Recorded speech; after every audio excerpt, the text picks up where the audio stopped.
All right, boys, we're on today. We're joined Jack Bauer. Jack, what's going on, man? Looking fresh, Got a beard, haircut. hair, whole deal.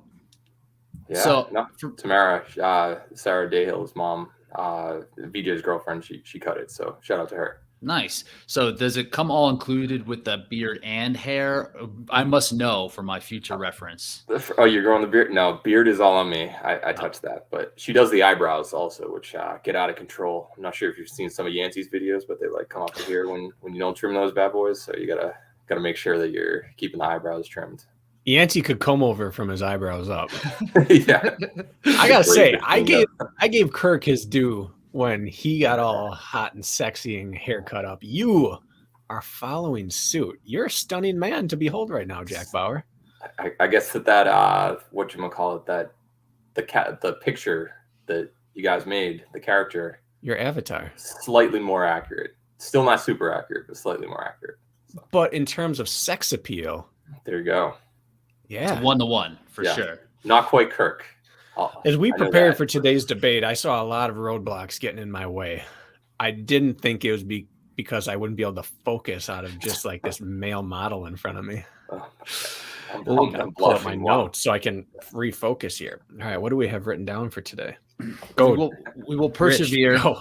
Bracken, you're here, but without Kirk. No Kirk. He's not off the show. Hasn't been kicked off the show yet. But Bracken, it was okay for you to come without him. Well, yeah, I mean, come on. I don't know. brought my partner to this meeting. He's not gonna kick me out and take over my friend group. He's just gonna integrate into it. So yes, if he's not here, I can represent the two of us. Luckily, it's not a draft day. That would be disaster after last season. So If it was next Let's week, not forget how this season started. I'm before well he aware. joined. I'm just saying you need your counterpart in order to do well. Is what with all the data showing. Yes. do well is up for interpretation on that. So last week we talked about the best dudes of OCR of all time. We put them in a list. Today we're doing the ladies. But before we get into that, this is gonna be really interesting for me. Like I had a much harder time delineating who kind of fit where on the women's side than on the men's. So I'm really excited to kind of dive into it and really like kind of talk it out with you guys and just to see where you guys are coming from. But we've been a week or so out, upon reflection for our men's list, Jack, what are some things that you've been thinking about? Are you feeling validated? Do you feel good? Did you get some messages? Like, how are you feeling about the rankings? Yeah, I would say that I actually learned a little bit. Because what I ended up doing was I'm like, okay, everybody knows Spartan and OCR Worlds. Those are kind of the races, but that people tend to go head to head against. I'm like, wait a minute, there was a Warrior Dash World Championship, Battle Frogs back in the day, Savage Race. Bracken, you were part of Extreme Nation, which was kind of like a one-off. Atlas Race, which was one of the most stacked races ever, that like random one in Temecula. And I was like, you know what? Maybe our World's Toughest Mudder. Maybe we should take a look at how they've actually done head to head. Because that kind of you can only beat who shows up, and you only get so many chances to see Hunter versus Hobie or Atkins versus Albin living in different continents and stuff and being in different eras. So I pulled all the numbers, and I honestly changed my mind after looking at all that. Do you have that with you? I know you're in a different. Yeah. Do you want me to share the screen? Yeah, we don't have to talk about each one of them, but just my share top the 10 now. Is that what happened? I only looked at the ones who we solidly said were in the top 7. So VJ and Hunter, and then it was those were kind of like 6-7 split, but it was mainly Hobie, Cody, Albin, Atkins, and Killian. We were kind of trying to figure out where they ranked in order. We had the same top 3 in general, but it was very surprising how things turned out. Let's pull it up. You talk about the surprising ones, and then for those that are checking us out on YouTube, you get to kind of get the visual a little bit. Yeah. But and then we'll tell us about what the surprising ones are and what you how you interpret this. So basically, like I said, you've got OCR World's Toughest Mudder, Spartan, Savage, Battle Frog, basically any race ever. I looked at the head-to-head, all those races combined, and if you look across the board, Cody Moat has a losing record versus Hobie, Albin, Killian, Atkins, but he's ahead of VJ. So I think you can kind of safely say he's actually 5th. Killian, this really surprised me. He's the only person in this list to have a winning head-to-head record against John Albin.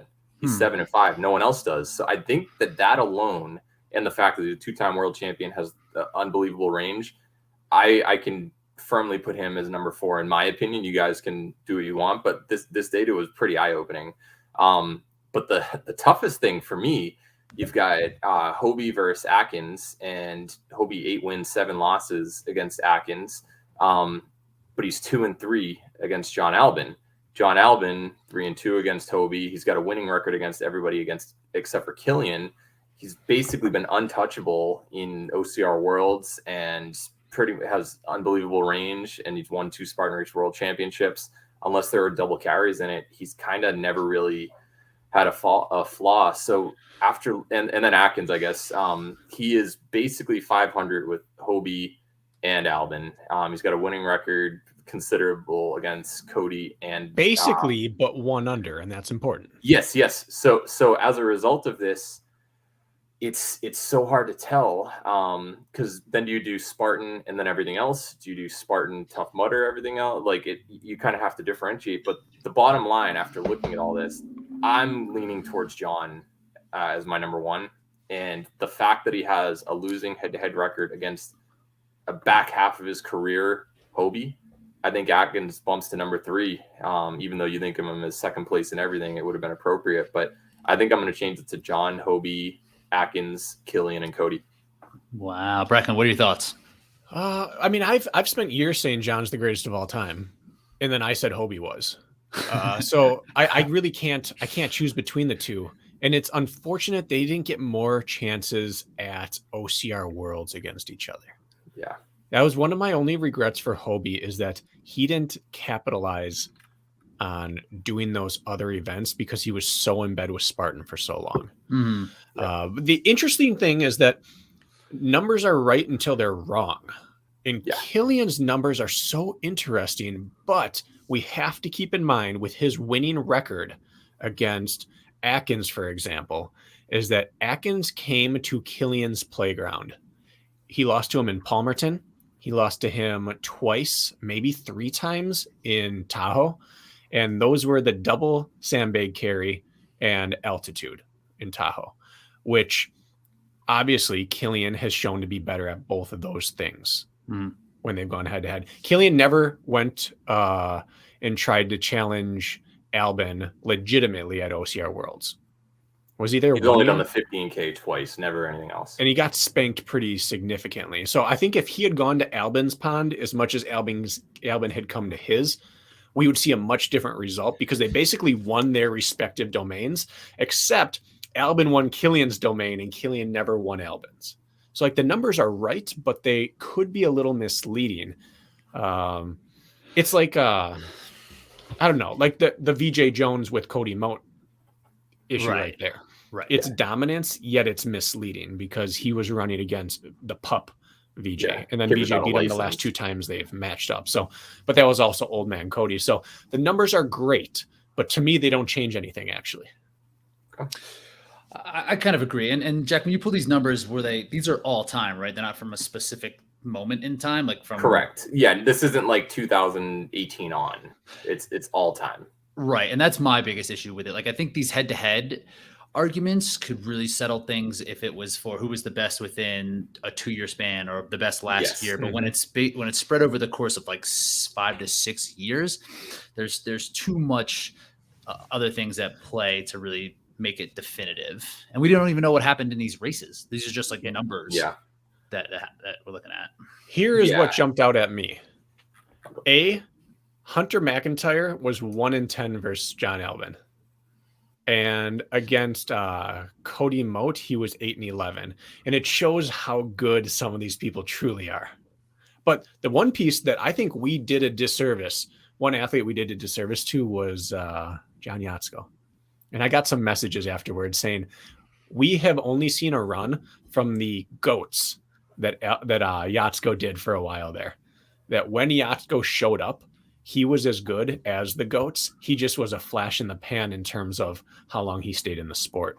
And he didn't get, I don't know if any of us really mentioned him in our tier 2 rankings. And he absolutely is a tier 2 athlete. I mentioned him, but I think he's like a talent wise, he's in 6'10", but I think legacy wise, he's probably 11 to 20. Right. If you're not doing the tier system, you're doing straight up ranking numbers. Like, who do you bump out? Like Sergey, Kempson. Like, who do you take out of that? Yeah. He's one of those that if he shows up to the start line when he's fit, he is better than most of the guys we ranked 6 through 10. Yeah. And he has a winning record against them. He just didn't put together the body of work. How about this one? I was talking to one David Makita via social media, and he had an interesting question, which is another good sports talk question. If we had to pick one athlete to save civilization. Oh, I love that question. Who are you putting out there? Say you give him a full year to prepare for the race. Who do you want? Killian. John Albin. It's hard to go against Albin on that one. Or saving civilization with Killian's like military background. Well, we don't know if the race is going to be it's like not a fight to the death. Oh, this is a race. I thought it was okay. I thought we were just saying like who's going to be the last man standing. No, the first time I saw this, they're saying who is the greatest heavyweight in the world right now in the UFC, and they said it is absolutely Cain Velasquez. But if we could only send one person out to fight an alien invader, we'd send Junior Dos Santos. Oh. This was back in the day. That was the first time I saw that question. I liked it because who do we think is the greatest? Sure. But if my life depended on it, who would I take in a one-off situation? And what they decided is Cain is the greatest. He'll beat everyone, but he's been knocked out and Junior hasn't. So Junior could knock this guy out. And so they went with that. Even though they didn't think he was the best, he was their best one-off hope. And on any given day, I don't think John Albin can be beat by anyone, especially if you gave him a year to prepare. 12 months, just OCR. But I will tell you what, Prime Hobie is just every bit as scary as John. Megiddo said Cody. That's what he liked for it. And that's the opposite. I think if you're playing best out of 10, maybe give me Cody. But he had Achilles issues. He had thyroid issues. He had extreme anxiety issues. It got to the point where he almost couldn't make it to a start line because his heart rate wouldn't get under 170 for the entire night before a race. So if you're giving me one opportunity and we have those things in play, Cody might be the scariest runner we've seen in the mountains. Maybe current John. No one wants current John, but he could have an off day as easily as he could have an on day. What if these aliens want a double sandbag in that race? Then I'm going Hobie. Yeah. And that's when we talk about the greatest of all time. I think John is our Bekele. If John just ever fully committed to doing OCR, no one would have ever touched his records at any distance on any course, but he was always pulled in other directions. He couldn't be bothered to do double sandbag carries because why would he? You know? Hobie has never shown a weakness at anything. John did not race well in heat, but he was fantastic in cold and wet. Hobie did fantastic in heat, didn't like cold, but also won world championships in cold. John didn't do well at altitude early on. Hobie always did well at altitude. John didn't do well at double carries. Hobie was maybe top 3 of all time on heavy carries, despite being one of the slightest guys in the field. So he just never showed an actual weakness. And to me, that cemented him as the greatest of all time. Not the greatest who could have been, because John is the greatest specimen we've seen. But Hobie just never even showed a flaw. I think he has a little bit. I've been thinking about this in terms of actually, Jack, when the conversation we were having offline or online, but off of this line, non-recorded, about like a Nick Simmons character and how they would do, or Ryan Hall coming into hybrid and DECA. And it's like, I don't ever see them putting in even like 70% of the work that they put to get to their greatness. Where you think of like the greats in other sports, like a Tom Brady or Michael Jordan, they have like a sickness. They can't stop, where I think that might be the difference between a Hobie and like an Albin. Now, Brady and Jordan, like you mentioned, they're fantastic athletes. I mean, Brady not in terms of like raw athleticism and stuff, but they're just winners. Do you kind of attribute that more towards Hobie and that's what make him great? Or do you think that he just has a skill set about everyone else as well? When Hobie came into the sport, his high-end aerobic pace was 5:12 per mile, which means that he could recover from anything at 5:15 to 5:20 per mile. And John Albin's getting to that point. Cody Moat was darn close to that. So you had some people but Hobie had the ability to recover at 520 pace. So he had an unassailable skill set there. And he was the freakiest mover I've still ever seen. Like, things just didn't affect him. He was so fast in and out and smooth. But he and Killian and Hunter had that obsession, that obsessive component to their personality, where John was happy-go-lucky John. We've seen him recently go into the lab a little bit. Hobie never left the lab. And he came into the sport later in life too. So he just had that drive to be successful at road running, track running, and then to continue to move into it. I'm taking Hobie if we got the aliens come. Let's rephrase it this way. Let's predict their order everyone has 1 year to finish. Top 5 will exclude Hunter and VJ. How are you ordering them in a neutral, super / beast course? Because I don't know. West Virginia? Yeah, West Virginia. 1 to 5. Could you actually put Atkins not in second though? Because he always finds a way to do that. Do you not pick him to win? Yeah. I know, right? And it's like no one's talking about him as 1 or 2 because you've got Hobie and Albin ahead, but Atkins finds a way. I think Ryan's longevity has made him the greatest superstar in our sport. I think he's finally to that point. Yeah. But he's also the greatest what if we've ever seen.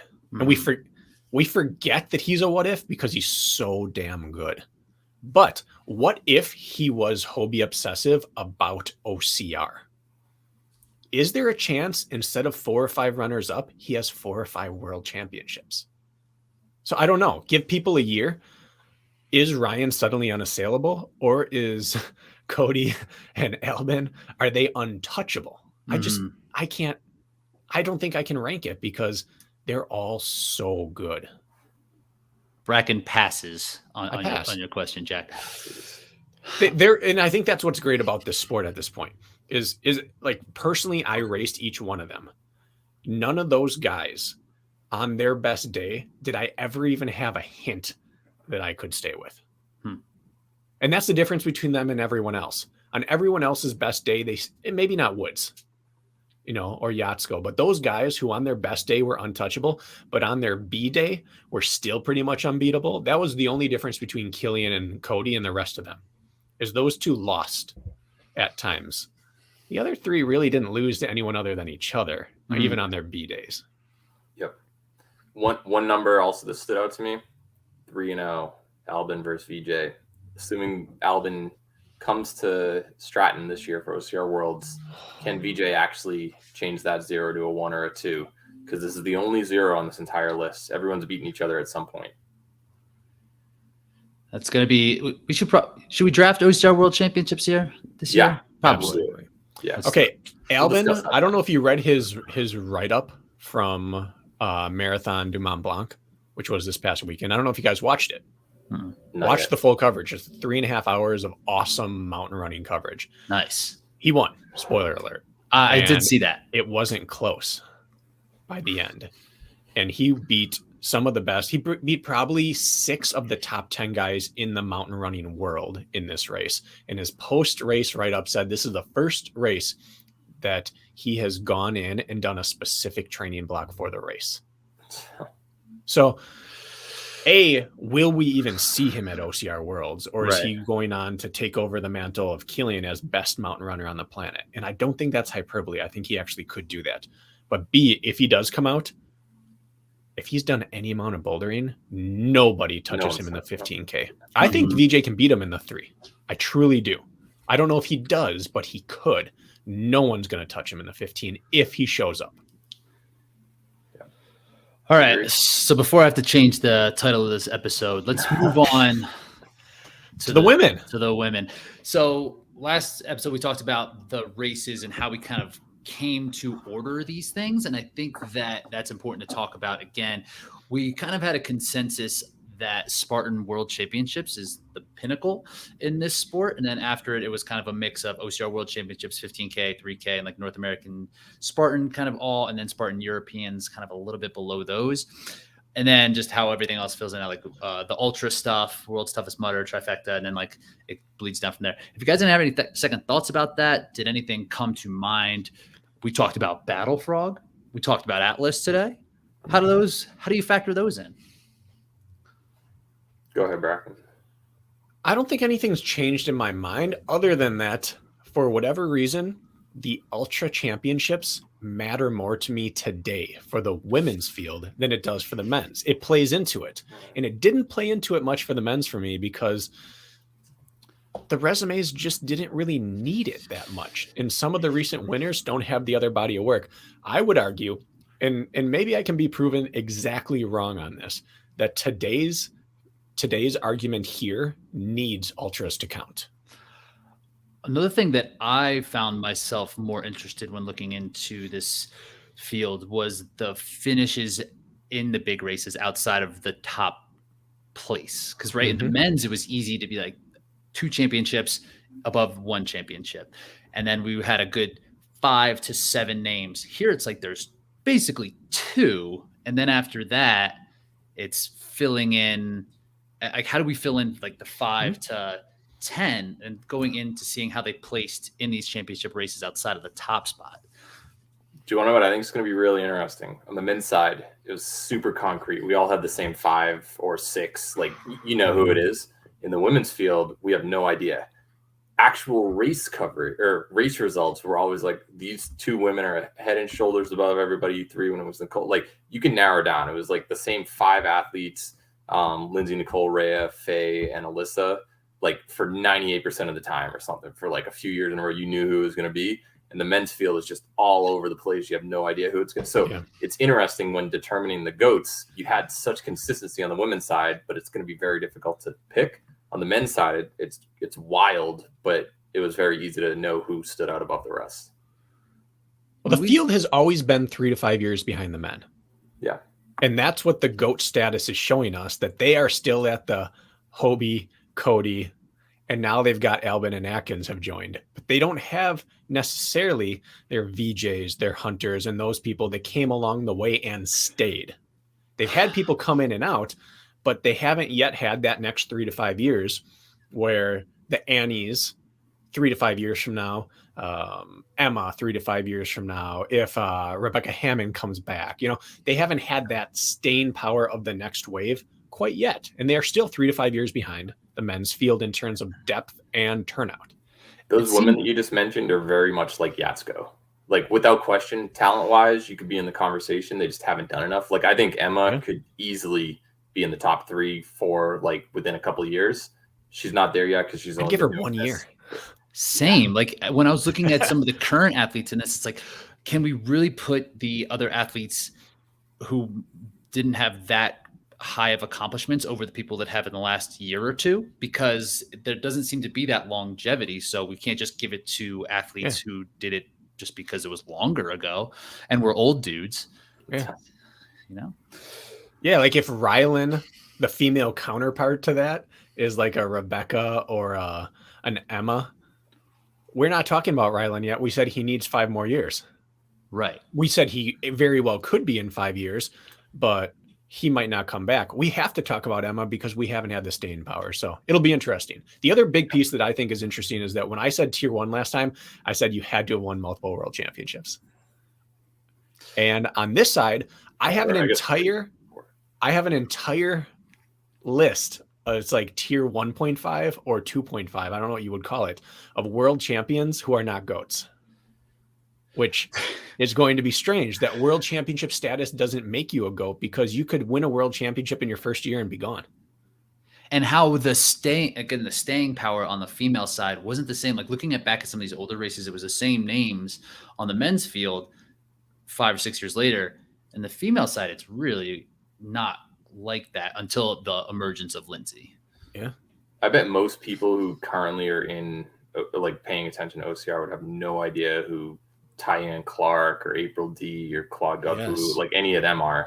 Most people didn't know Jenny Tobin won the 2011 World Championship. Like, they wouldn't even know her name, never mind that she was the champion. So you just named a few people, and I think it highlights one of the weird I don't know if phenomena is the right term, but one of the weird characteristics of the start of OCR.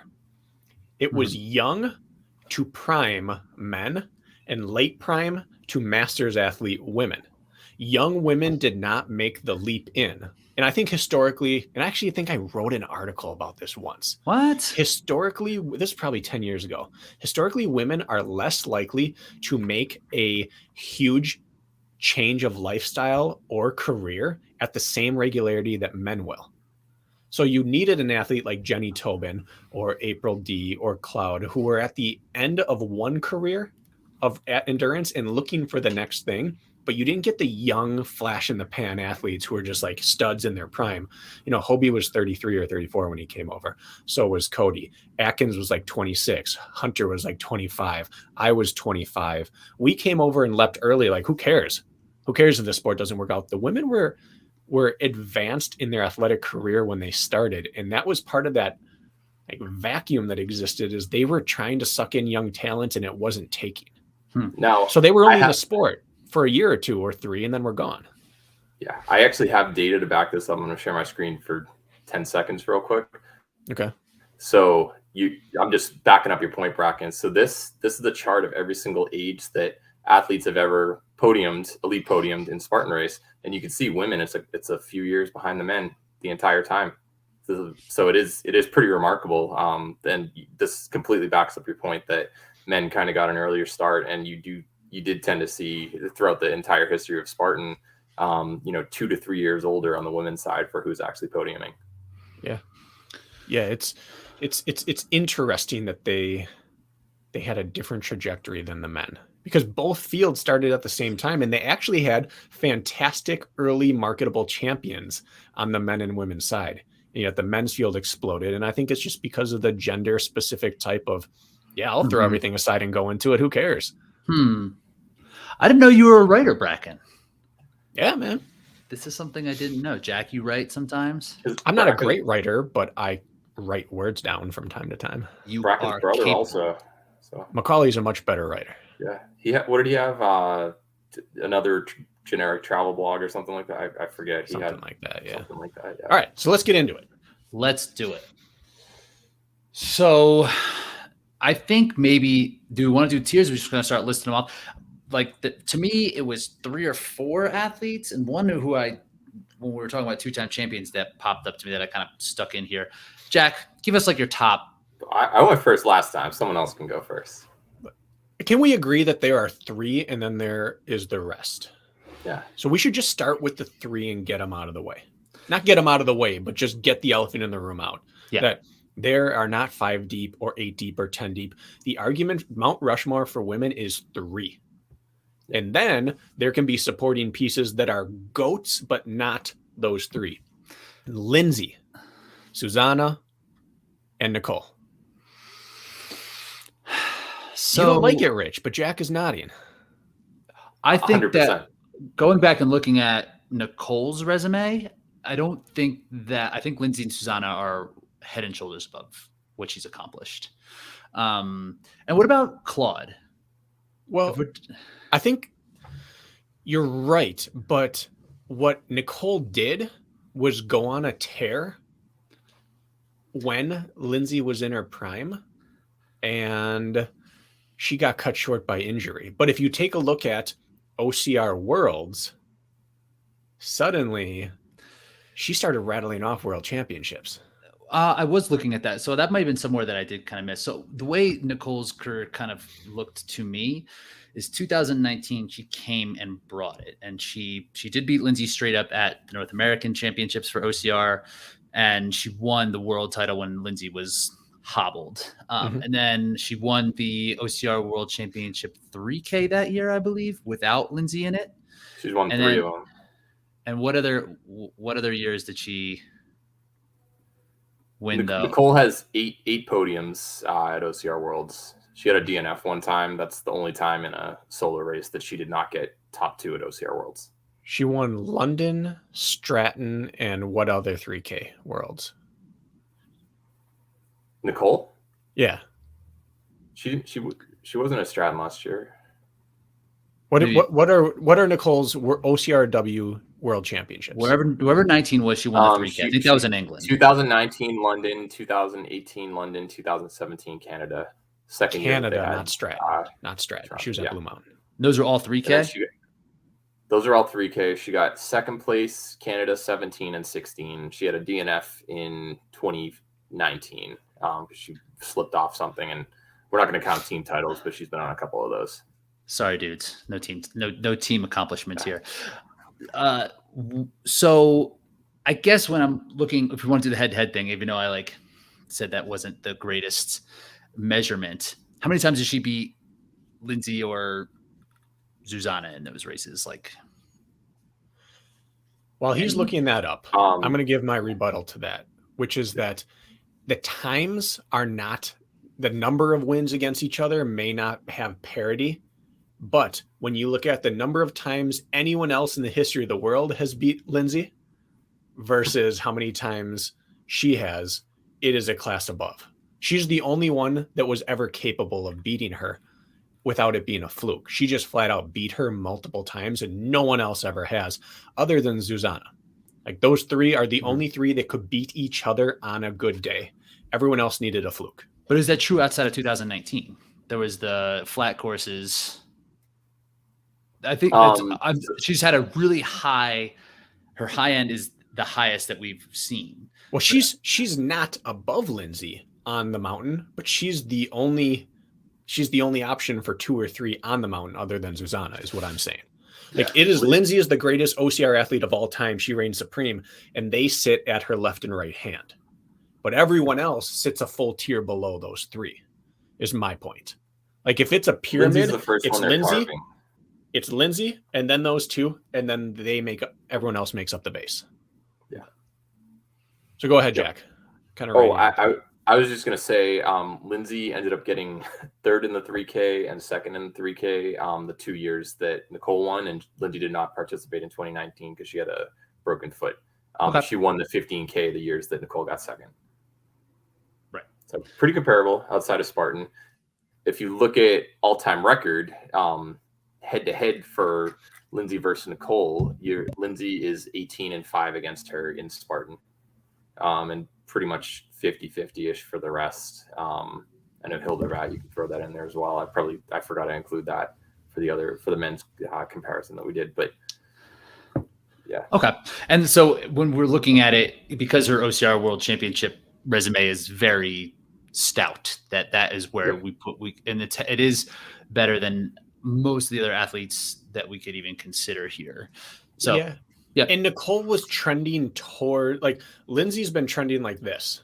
Lindsay, she's been always going up, but Nicole was trending like this towards her at a very steep angle, and she was closing it down, and then she was starting to move past her in certain areas. Mm-hmm. We've never seen anyone make up ground on Lindsay. I think back, Lindsay and Faye had a burpee battle at the finish line in Tahoe that one year. Lindsay has only distanced herself. Yeah. Zuzana was beating her and then wasn't. People were near her and then weren't. She has only moved away from every other woman on this planet, except Nicole has been getting closer and closer to her. Mm-hmm. I guess it's just, I think it's a different tier between. It is a different tier, Lindsay and Zuzana. But I'm saying that Zuzana Nicole has separated herself from the rest of the universe. I would she may be on her own separate tier. 1A, 1B, 1B is what I'm saying. Okay. So if you had Lindsay's number 1 for all of us, both of you, let's hear it. 2 and then 3. Who are you picking? Zuzana and Nicole. Zuzana 2, Nicole 3. Mm-hmm. I can't pick a placement order for this because Zuzana's the Albin. If she lives in America, does she maybe have a winning record against Lindsay all time? I don't know. I'm not saying she would, but she is so utterly dominant and no one sees her outside of her area. So I don't even know how they would fare 3K course against each other, both in their prime. I don't know, because we never saw it. I don't know how she would do at West Virginia. I don't know how she would do at Asheville because we've just never seen it. So I can't call it between the two. That's actually false because Zuzana got 4th at OCR Worlds 15K 2016. Lindsay won. I said 3K. Sorry. 3K. Zuzana got 3rd in 2017. Lindsay 2nd. 1st Nicole. So we saw them. In the 15K, Zuzana and I think Rhea got stuck on an obstacle for a long time. Yeah, Rhea was 24th. Zuzana was 25th in 2017 at the 15K. That was the really rainy year in Canada. Lindsay won, Nicole 2nd. And then for the 15K 2018, Zuzana got 5th and then 6th in the 3K. Lindsay got 1st in the 15K, 3rd in the 3K. Nicole only won the 3K. So OCR Worlds, we have seen them 3 different times, UK, Canada, and Zuzana tends to struggle. How many times have we seen Zuzana and Nicole in Spartan? Because Nicole has had like at Worlds like a lot of like 6th through 9th place finishes. She's not been on the podium that much. Nicole is 0-6 against Zuzana at Spartan.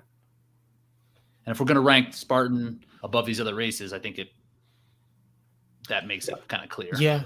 And then you have to look at context of career. Nicole has been very open about the fact that she went through 2 hip surgeries, and she was a work in progress, and she was kind of doing the VJ Jones things of low mileage and prioritizing progressive quality work. And I would say she's improved as much as anyone in the sport has. Yeah. So she got spanked, and she was like a VJ where early on altitude, mountains, cold, they were all issues for her. And then she spanked people the last year in Tahoe. So it's like VJ being at like 5-17 or whatever it is against Cody. Or like he is, but not in the last 5 years. So I don't know. That's why I can't choose between. If you had to put one of them against a Space Invader on a cold, rugged beast course in the mountains, I might take Zuzana. If it was any other style of OCR, I might take Nicole. Yeah. Does this change your mind? Zuzana has never missed a podium in Spartan Race in her career, almost 40 races. Never. She won the European Championships 15, 16, 17, 18, had a baby in 19, COVID 20 didn't happen, and then she won it last year in 21. So 5 for 5 European Championships, 2 world titles, 6-0 against Nicole head-to-head in Spartan. Still got a podium in OCR Worlds and a 4th place another time, so she can do it. She's won European Championships or European OCR champs, so you know how competitive that is with grip strength.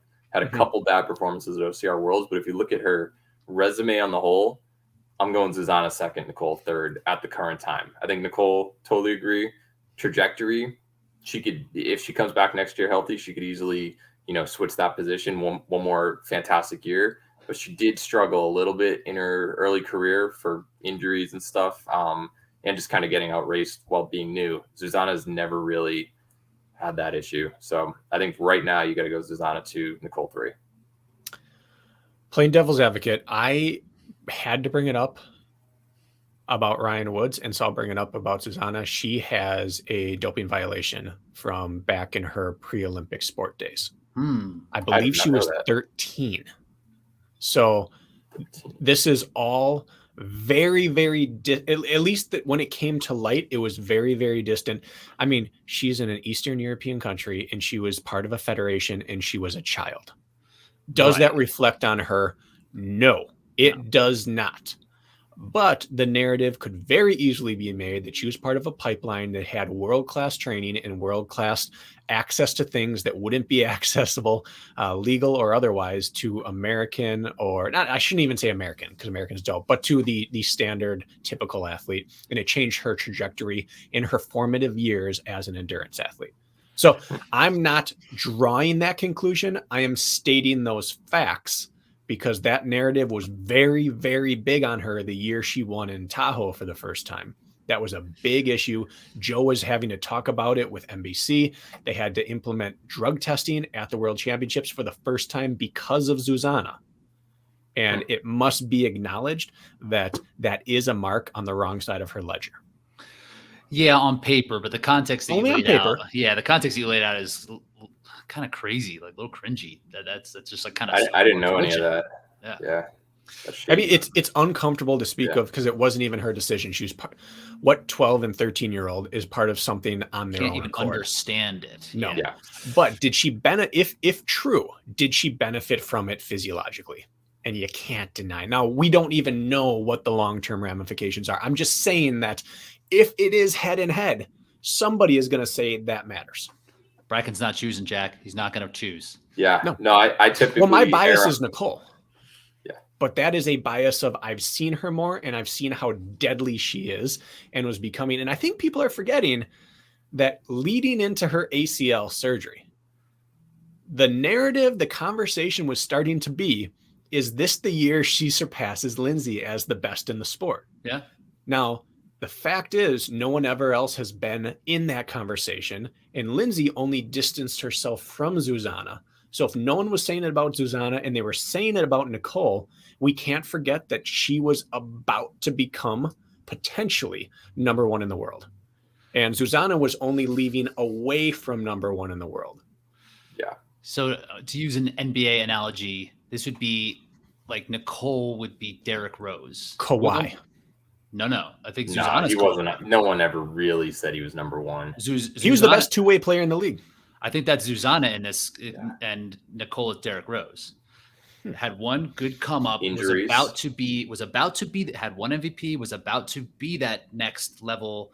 Like, could he challenge LeBron? Could he bring the Bulls back to prominence? But then there was this other player who was just consistent in San Antonio, and then won championships in Toronto, other places that he's been, but more low key. And okay. And who are the best? Who would you stack? Would you put Kawhi up over Derrick Rose or? Fine. I will call that and raise her as Kevin Durant. Who? Nicole. Achilles injury. Because she's going to come back from it and be just as good as she was. And Kevin Durant's as good as he was? The Nets aren't, but Kevin Durant is. Kevin Durant is still the freakiest scorer in the league. Yeah, that's true. So Nicole has the offensive firepower that he has. And she doesn't do it in an athletic marvel sort of way. She's not springing and bounding over the course. She is a metronome that doesn't change start to finish. She's just faster, but she is composed and compact. Derrick Rose was just a ball of energy that exploded at the right time and had a huge playoffs. She was trending, getting better every single year. So she didn't flash early. She got better and better like a Kevin Durant did. It could be just like Brady, who also tore his ACL and then, after a couple championships, comes back, ends up setting the record for most passing yards or touchdowns in a season, and then adds a few more championships later on in his career. I could see it being similar to that, and the ACL parallels that. I brought up Brady the first time. I regret it. Jack, you can't talk about I'm always Brady gonna. anymore. He's my guy. No more talking about Brady. So again, I want to reiterate, I'm not saying she was about to pass Lindsay, but people were wondering because the year before she had beat Lindsay enough that they were saying, will she beat Lindsay more than she loses this coming year? Okay. She had a string of wins and she was trending towards maybe being the best in North America. Simpler analogy was Nicole VJ to Atkins this past year. Was he passing Atkins finally as the leader? It was the same conversation. Yeah. And Zuzana was not mentioned. Like, you can compare them just like that because the same exact thing was happening a year ago. And that's Zuzana, a very good analogy. But I would put Zuzana as the Cody Moat in this conversation, who we ranked unanimously above VJ. I'd almost go as Hobie because she doesn't miss the podium, and Hobie won like 80% of his races or something like that, and only missed 5 podiums or something crazy. And Zuzana never missed them really, except a couple at OCR Worlds. But I honestly wasn't familiar with the doping, and I tend to lean on the side of clean athletes, intentional or not. Just if you're looking at overall legacy, like in baseball, like Robinson Cano, for instance, or David Ortiz, like I'll trash on a Boston guy. Like Ortiz got elected to the Hall of Fame, but he was still in the Mitchell report. And it's like, that still kind of hurts his legacy, even though I was a Red Sox fan growing up and he was one of my favorite players. It's like, you can't ignore that fact. Deflated balls and spying. I have two those. I have two rebuttals to that, Jack. The first is that in reverse order, it would be as if he was in the Mitchell report when he was in Little League. Yeah. Yes. Like when he was in the Little League World Series, he got popped. Daniel Amante. This isn't. Yes. Yeah. Oh yeah. He was my year. This isn't Sochi where they're like, sneaking the samples behind dressers and stuff. This is like childhood bringing up. Yeah. Even that, I condemn an American doper more than a Russian doper, because an American doper finds a coach who's willing to work with him, and a Russian doper is ordered by his government to do it. So they are not equal crimes in my book. And I'm not even calling her a doper because there is no paper out there that spells out exactly what happened. It was a mention in a news article from what I saw. So we don't even know exact. I brought it up because we have to have the facts. But then the other one is that I wouldn't say she's Hobie. I'd say she's the opposite. I would say she is John Albin, in that if John Albin had stopped racing in 2017 or 18. Mhm. Because Hobie never showed weaknesses, and the moment he did, he eradicated them. Where John, the narrative was, if you can get him to altitude or heavy carries, he's going to consistently struggle on double sandbag. And he did. He dropped the ball in races over and over on double sandbag. So she is known to randomly fall off rigs. She has fallen off rigs at European championships, Spartan championships, and did she do Greece one year?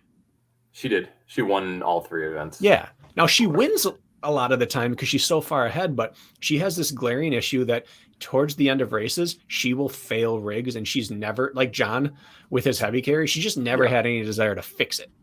And so again, she hasn't trended better. She came in dominant and she stayed dominant, but the field closed on her. Whereas Nicole has trended towards better. I just want you to end this argument, Bracken. It's like USA. Nah, it's not a USA thing. I think that that'll put a nice period on the end of it. What are we doing with this next tier then? So we have 1A, 2 and 1B and 1B.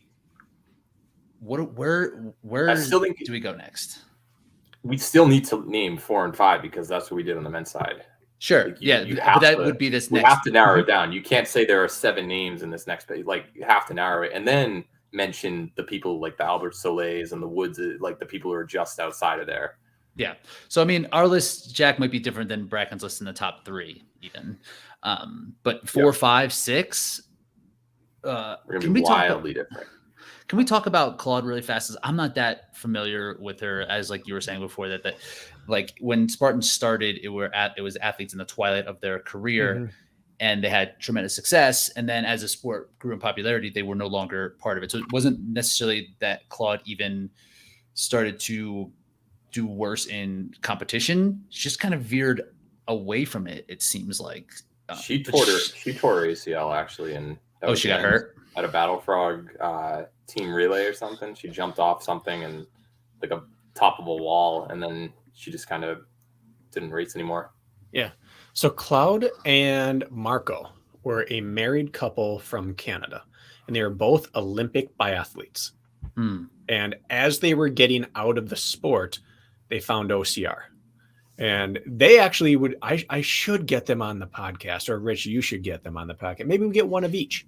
Done. But they were doing OCR training. Biathletes train and Nordic athletes train like crazy, but they would do all their skiing, and then they would do 15 to 30K forest runs a few times a week, just in the trails. And then they would do bounding upstairs, constant bounding upstairs. And so they were all set up for being great in the mountains. They came out and they both won the first Spartan Killington race in 2011, which was not the world championship. I got second. In 2011? Yeah. To who? I don't know, but that's what I've got in database. Okay. Yeah. And then the next year they came, and Marco smashed Hobie Call. Hobie started cramping in the swim and never uncramped, and Marco didn't cramp, and he won. He was prepared to beat himself up in the mountains for hours and hours. That was like the first time Hobie really kind of showed any weakness in a race. Yeah, he showed up in cross country rubber bottom spikeless shoes and thought that this half marathon race was going to be 90 minutes, and it was 3.5 hours. Oh. Anyway, the next year it took over. That was the year that the Spartan Championship was a super in Texas, and Jenny Tobin won. And then they brought it back to Killington and made it the championship the next year, and Cloud won, and Marco did not. And she was an absolute monster. And then they both just kind of faded away. They just stopped taking it seriously. They had life stuff going on. She got hurt. They just kind of faded. But at that moment, she was the most dominant force in the world. And she was an ex-Olympian. 2012 was in Texas. 11 was Texas. 12 was the first Killington World Championship. Also the first Beast Distance World Championship. Okay. Because, when I was doing my research, there was a gap there and I couldn't figure out. And Athlinks is just brutal. It's really hard to find stuff. The funny thing about that 2011 championship is someone actually ran faster from the open heat than the elite winner, which is remarkable. Who was it? To show you the Ella Kochuba. I don't know how you say her name. Is that right? Right, Bracken? I've never pronounced her last name out loud. Yeah, me neither. I've just seen that happens. I think it's that. Yeah, Ella was like the first VJ, or Alec Blennis. They She were was like both actually 18, there. 19 years old. Yeah. And yeah. So, anyways, Cloud won a world championship. She was top 3.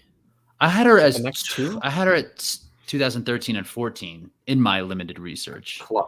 Cloud, she ended up 20 Spartan races all time, 16 wins. She got first 2012 world championship, third 2013. She won again in 2014, and that was in the middle of an 11 race winning streak between there. And then she got 8th at Tahoe 2015. Okay, so she has 2 Spartan World Championships, and did she ever lose a Battle Frog? She was clean. Yeah, I mean Lindsay and Corinna were there, and they certainly beat her sometimes. But well, she had a bunch of wins on that. So, but we never saw her in that fitness ever again. Yeah, if you had 2013 or 14 level, that would have been different versus 16. I mean, we can't play that game, but the truth is that when she was at the top, there was no one else currently in the sport that could hang with her. And let's not forget, she was an Olympian. So yeah, she brought Olympic fitness to the mountains, and no one else had that in our sport at the time. Yeah. So is she a number 4 here? Like, is she someone that we think all time stacks up? I, unfortunately, and I love them both, I've had good interactions with them. I don't think that they translated to modern era, and I can't give them that leg up. So no, I don't have her top 4 or top 5. Why would you say I have her in the list of world champions who left the sport too soon. Why would you say they don't translate to the modern era when it's just a bunch of mountain races for the most part? No. She hasn't translated to beating the modern era of women. Oh, okay. She got to Tahoe and took 8th. Okay, yeah. Lindsay came from that same era and went from 3rd to 2nd that year in Tahoe. You don't think, on a course like Big Bear in, her world championship prime, she'd be able to stack up like with that power hiking ability? We would be projecting. It's all hearsay. We just haven't seen it. I still think that she brought the highest level of fitness the sport may have still ever seen. She didn't translate that fitness to modern era. And so she is like, it's BC. Yeah.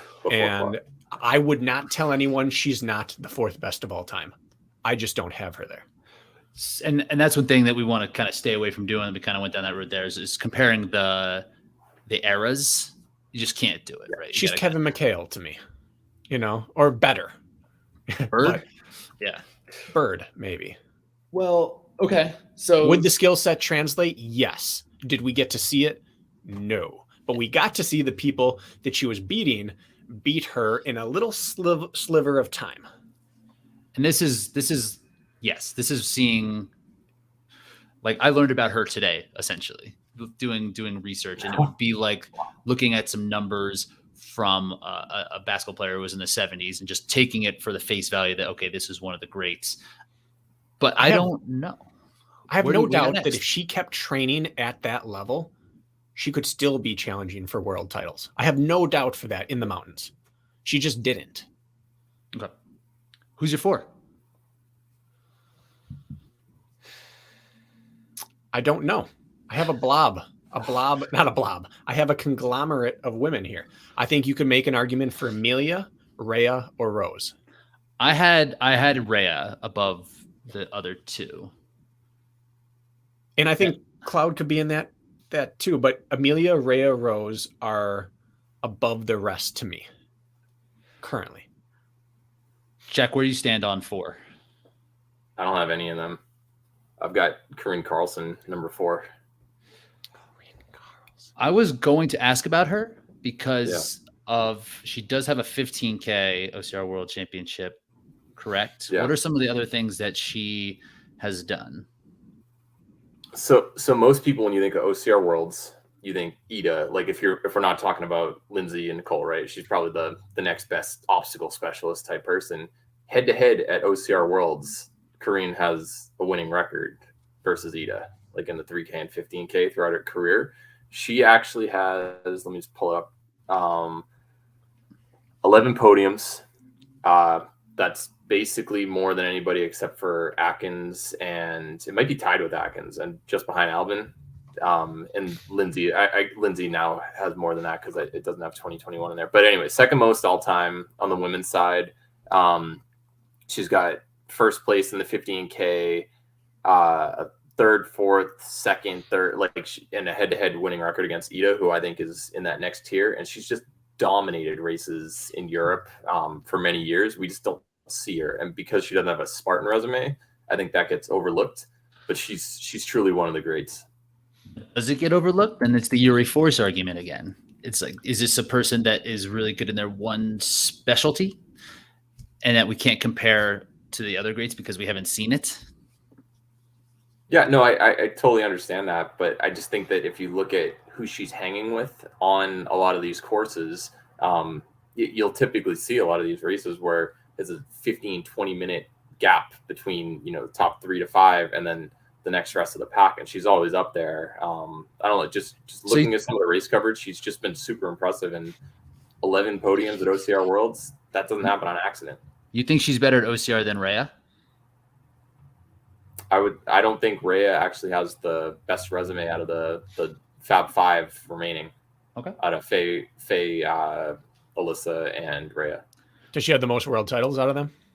Yes, but you're definitely valuing. You kind of switched where ultra didn't matter as much for the men's side, but it does for the women. I can tell that that's your argument. So it's a part of it. I can't argue with you on this pick. I can't argue that there are 4 women here. I cannot argue are not the 4th best of all time. Yeah, and she's in there. Yeah, but realistically, Rhea, as impressive as Telluride was, how many people were in the field? She has some world's toughest. Yeah, world's toughest. You could say the same thing about the female OCR World Championship podium several years. I mean, I don't think we can play depth of field. I don't think we can play depth of field at championship races. No, that's another thing we can't really, because when you look at it on paper, when you can't have asterisks around next to each race telling us exactly what was going on. Weren't you doing that for Claude just right before this? No, I said that she has 2 world titles and they're not in modern era. The only championship race she attended in modern era, she was 8th. I was 8th at a world championship in modern era, and no one was impressed with it. I'm impressed. Neither was I that year. I'm impressed. 8th place at Worlds doesn't move the needle for a GOAT. Yeah, it's pretty good still though, Brad. I got 7th at the Tougher Mudder World Championship in a yes, you did, field, Jack Bauer. And again, you'd have been 6th with that haircut. I know. I should have run faster. So we are kind of at a standstill here. Okay, well, we each have different athletes where we want. I'm valuing obstacle, proficiency. You're valuing OCR World Championship quite a bit heavier this time, and maybe that's just because we need to kind of search for these accolades on the women's field a little bit more. You don't have. I think that Europeans just are underrepresented or underappreciated in general. Like, we saw what happened when North American athletes went over there to Europe for the UK when they hosted it in 2018 and 19. We saw it in Abu Dhabi. Like, whenever travel gets involved and you finally see these athletes, they crush it. And I mean, if there was an athlete who had 11 OCR World podiums on the men's side, would be like, yeah, of course they're up there. But like, Killian struggled at OCR Worlds. He doesn't have anything like that to his resume, and we just default only to what he did in Spartan for the most part because it's very impressive. But why can't you just default only to what they've done in OCR Worlds and, other races that are pretty mainstream over there? We just don't get to see them often. We chant USA on this podcast. This is the telling piece of this whole argument, is that this argument started at number 4. Yeah, I know. Number 4. And we're all over the place. So, Jack, what I want to hear, because you brought her up earlier than I would have, but I also can't argue with when you brought her up. So who would be your contenders for that spot with her? So basically 5, 6, like 7. Yeah. The next. Who else is in the mix? Yeah. Miriam, Rhea, Faye, and Claude and Ida. Those would be mine. I know it's going to shock people. I would probably put Rose and Amelia closer to 10 than I would to 5. And a lot of people are going to be shocked by that, but I can handle having Rose closer to 10 than 5. Mm-hmm. I can't be okay. Here's my argument for. Let's just skip to Rose. Okay, Rose might simultaneously be one of the more over and underrated athletes in our sport. because she came in and made a big splash, and she was pushing every world champion at every race. If you go back and watch the NBC races, she was up there fighting for the lead of almost every race for a couple of years there. But she wasn't winning the majority of them, and she was honestly, I think she's the OCR. Now, if you take hybrid out of it, she has had Hunter's OCR career. Exactly what I was going to say. She's won some national races, but she has taken second or third far more times. She's been able to challenge the best, but never beat the best on their best day. She made a run at World Championship podiums at Spartan World Championship. She even had the lead for like 5 miles in Tahoe one year when she was the only top woman to make it through those iced out monkey bars early in the race. She's had her top 3 and top 5, but she never broke through. She has Hunter's off-road racing career, and we didn't put him top 5. And he was in a tougher field. Rose debuted in 2014. She got 9th, then 5th, had a baby in 17, 16th in 2018, 8th in 2019, and I think she was around 10th or so in Abu Dhabi last year. This is the thing when I was considering Rose here, when in the men's side too, with the top 5, off the top of my head, I had accomplishments that I could just rattle off for the all-time greats. For Rose, I couldn't think of one. And I was like, what is her standalone best accomplishment? Her freaking Athlinks is private, helps nobody on this show. But I couldn't quite grasp what her top accomplishment would have been. I think her greatest accomplishment is that she was able to push every single one of the best. Yeah. She was able to be in the race against any woman on the planet on any given day. She just didn't get over on them. And that's okay. But it means that I don't think she's top 5. But she's like that best of the rest, where at any given day she could beat them. It just didn't happen as often. And that's why I have Amelia ahead of her, is because Amelia won world championships in multiple disciplines. And when Rose came in, she was a 209 800 meter runner, I believe. She was very clearly the fast athletic one. And Amelia gave her all she could handle on short courses while spanking her at long courses. And Rose, over the course of her career, has put a lot of time into becoming a long distance racer, but she never actually actualized her short course racing because she's never been a flowy obstacler.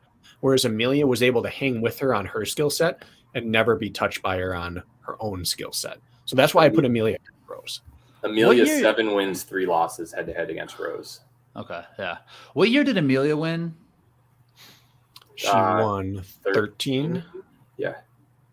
For Spartan Race World Championship you're talking about. Yeah, because Claude was 12 and 14, and Amelia split Amelia was 13. That was the Hobie Matt Murphy year. Matt Murphy. Yeah. Amelia's a great what if of the sport, but she also won multiple world's toughest. And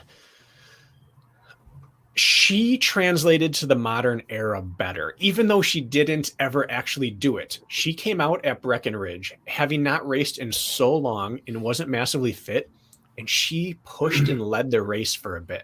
Now, something happened, and she didn't end up winning the race. But watching that, everyone got the sense of, oh, Amelia is legit. She had been rusty, out of the sport, injured, came back and pushed all the best in the world at, to date, the deepest NBC field race yet. And that was probably 2015. And that is modern era. That's the start of modern era, is 2015. And we saw that she could still do it.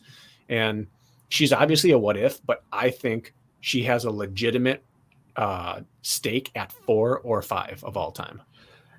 And maybe even just talking about that last point, maybe that is Rose's, to go back to Rose, that's maybe her best accomplishment, is almost like kind of bridging these eras and just being relevant. She has. For a long time across a lot of different competitions. She's been the odds-on favorite to go top 3 at a national series race for like going on 7 or 8 years now. And that is tremendous in and of itself. Not easy to do. But if you're telling me that if Amelia Boone lived in the Ukraine, that she had missed podiums at any European race in the last decade, I'd say you're crazy. Like, she could have done the same thing those women did. Like, she just was that good. I think you translate her to any style of OCR and she's good. Yep. Gotcha. Okay.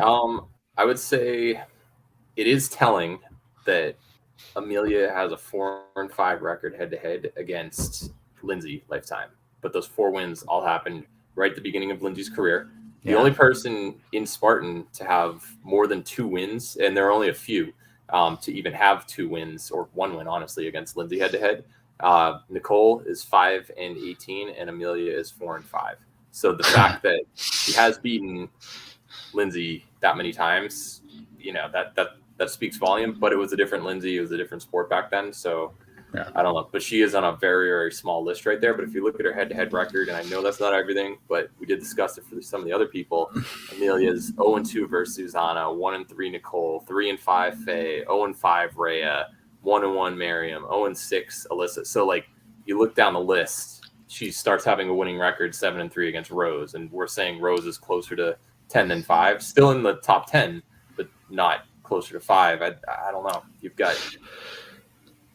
I'm just going to say it. She's 4 in my book. You've listed a number next to an athlete. Jack, you talked me into it. We got to take it. You talked me into it. She is 4 in my book, and I'll take your number 4 as my number 5. Okay. I think Rhea versus Amelia is an interesting conversation. Yes. Jackie just said that their head-to-head is in favor of Rhea. Rhea has beaten Lindsay, right? She's won some U.S. National Series races. There was a couple years there. Yeah. Well, it's happened. 2 is pretty good. Yes, it is. And there was moments in time where it was Rhea was looking like she was going to be the one that would push them in for world championship. She has how many for Amelia too? Do we know off the top of her head world's toughest championships? 2 or 3. 2 or 3 for Amelia, right? Yeah. And the same with Rhea. I mean, I think they're tied for max mileage. It was like 90. She almost got 95 one year, Rhea. I don't know. I think the difference maker right there that I'm in agreement with you on, Rich, Amelia, 0-5 lifetime against Rhea in Spartan races.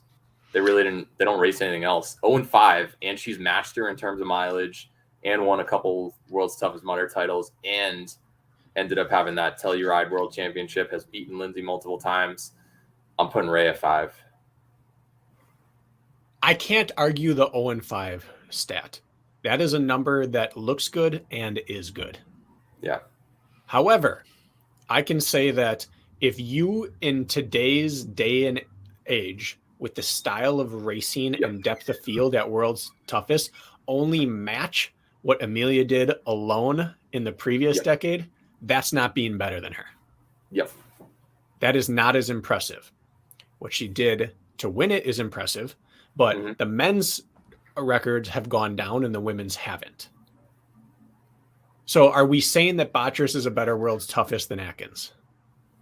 They had different rules also with like the Caribbean or World's Toughest is a hard apples to apples, even though it's the same race. If Atkins is without argue the greatest ultra male athlete of all time in OCR, and his record got beat, and Amelia's has not, what does that say about her world? So I can't argue with the Spartan record, but I can say that I still would place Amelia's World's Toughest over Rhea's. But did Amelia do Iceland? Did she end up, doing cold weather? Like that New Jersey one she won. You can't say she can't do cold weather because New Jersey is the nastiest thing we've ever seen. I'm just playing devil's advocate. Crazy. Right there. It was Iceland with mud and water. Yeah. Yeah. And November, New Jersey.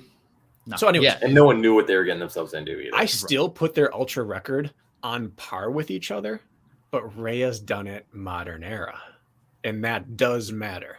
The best thing Amelia ever did was get in the sport when she did. Yeah. If Rhea comes in the sport when Amelia did, we would have had Clash of the Titans for years and we would know who's better. But she caught tail end Amelia with those 0-5. But the fact that Rhea's done it against everybody else, I know that she doesn't have that world title because Lindsay's in the way, because Susanna and Nicole, that's the reason. We know that she's not on their level, but the fact that you had Amelia with the world championship in Spartan during a weaker field, I know we're not comparing errors, but like you could easily argue that she would have had him if she existed back then, especially on some of those courses. But Amelia beat Cloud in between 2 world championships on the arguably toughest or second toughest world championship course we've ever seen. And at the time, we already argued that Cloud had the best fitness the sport may have ever seen. So depth of field doesn't matter as much as depth at the top. And she took out one of the best at her best, and that does matter. So again, this is why I said I can't argue against anyone's spot from like 4 to 8. Whose career would you rather have, Rhea's or Amelia's? Amelia's. Probably Amelia's. Because Amelia is famous. Yeah. Yeah. Her time period, I wouldn't want Amelia's career because both of them have gone through a ton of suffering and anguish. Yeah.